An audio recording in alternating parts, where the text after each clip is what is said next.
আসসালামু আলাইকুম প্রিয় দর্শক শ্রোতা মণ্ডলী। অভিজ্ঞ ভলান্টিয়ার এবং রেফারি না থাকার ফলে যে খেলার আসলে লক্ষ লক্ষ টাকা সাজানো খেলাটা কিভাবে নষ্ট হয় আমি আপনাদেরকে একটু দৃষ্টান্ত দেখাবো।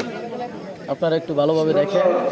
এই যে এখানে খালি জায়গা বসে আছে, মানুষ সামনে খালি জায়গা পড়ে আছে, অসংখ্য খালি জায়গা, অসংখ্য জায়গা পড়ে আছে, কিন্তু এই যে দর্শকগুলো সামনে বসে আছে। এই যে আমরা এখানে ভিডিও করি, আমাদের সামনে অসংখ্য লোক দেখা যাচ্ছে।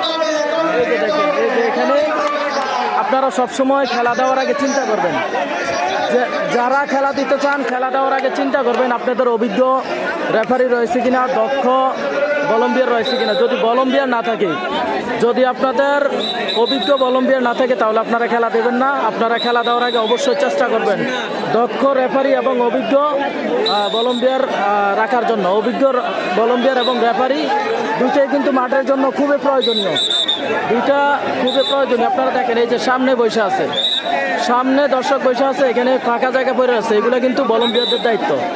মূলত এগুলো ভলান্টিয়ারদের দায়িত্ব, কিন্তু এখানে দায়িত্ব ঠিকভাবে পালন করতে পারতেছে না যারা ভলান্টিয়ার, তারা কিন্তু এখানে খেলা দেখতেছে। প্রত্যেকটা সাইডে এইভাবে ফাঁকা জায়গা, প্রত্যেকটা সাইডে এইভাবে ফাঁকা জায়গা।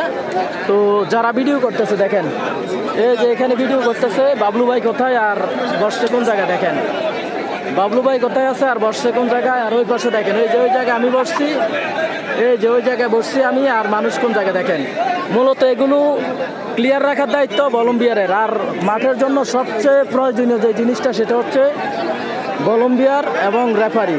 তো এই দুই জিনিস যদি ঠিকঠাক না থাকে, তাহলে কিন্তু কোনোভাবে খেলা সঠিকভাবে পরিচালনা হবে না। লক্ষ টাকা খরচ করতে পারবেন, ভলান্টিয়ারকে ভলান্টিয়ারের দায়িত্ব পালন করতে হবে। আর রেফারির দায়িত্ব হচ্ছে মাঠের মধ্যে যেন কোনো প্লেয়ার না, দর্শকজন না বসে, মাঠের মধ্যে কোনো দর্শক যেন না আসতে পারে, এটা হচ্ছে মূলত রেফারির দায়িত্ব। আর কোনো যায় ঝামেলা হলে সেটা দেখভাল করবে ভলান্টিয়ার।